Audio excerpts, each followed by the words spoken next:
Në Shqipëri, tregu i mirëmbajtjes së automjeteve është pothuajse tërësisht i varur nga importi.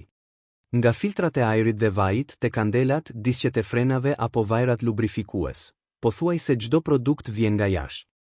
Në këtë realitet, çdo luhatje në tregjet globale reflektohet shpejt në xhepin e konsumatorit shqiptar. Lufta në lindjen e mesme, ndonëse gjeografikisht larg, ka potencial të ndikojë drejtpërdrejt në çmimet dhe disponueshmërinë e këtyre produkteve, sidomos kur bëhet fjalë për vajrat dhe pjesët bazë të mirëmbajtjes. Së pari, vajrat e motorit janë ndër produktet më të ndjeshme ndaj krizave në lindjen e mesme. Kjo për shkak se ato prodhohen nga derivatet e naftës bruto. Kur çmimi i naftës rritet në tregjet ndërkombëtare, prodhuesit e vajrave përballen me kosto më të larta të lëndës së parë. Për importuesit shqiptar, kjo përkthehet në çmime më të larta blerjeje, të cilat zakonisht kalojnë te konsumatori final.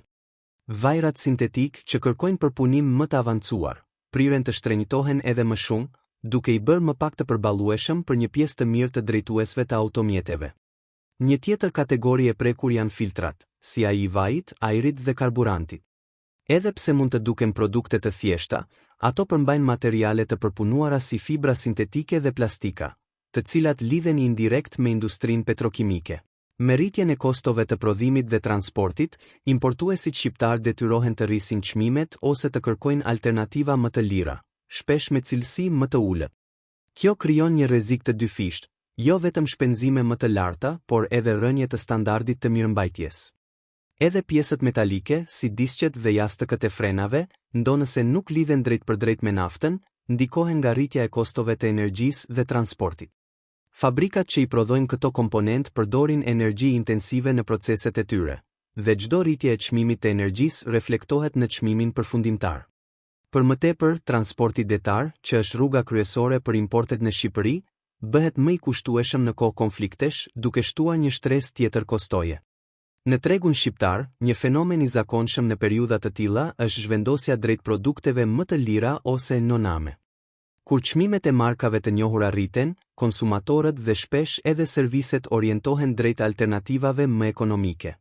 Kjo mund të sjellë pasoja afatgjata për performancën e automjetit dhe sigurinë rrugore, pasi jo të gjitha produktet alternative përmbushin standardet e nevojshme. Një aspekt tjetër i rëndësishëm është kursi i këmbimit.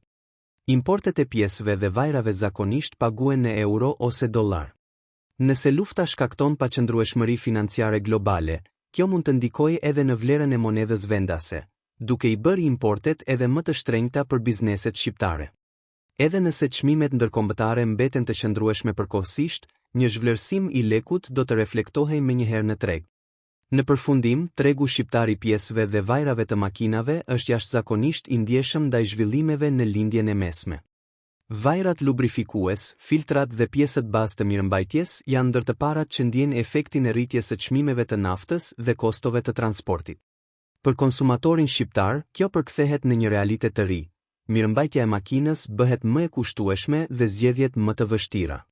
Në këtë kontekst, kujdesi për cilësinë dhe planifikimi i mirë i mirëmbajtjes mbeten mënyrat më të mira për të përballuar një treg gjithnjë e më të paqëndrueshëm.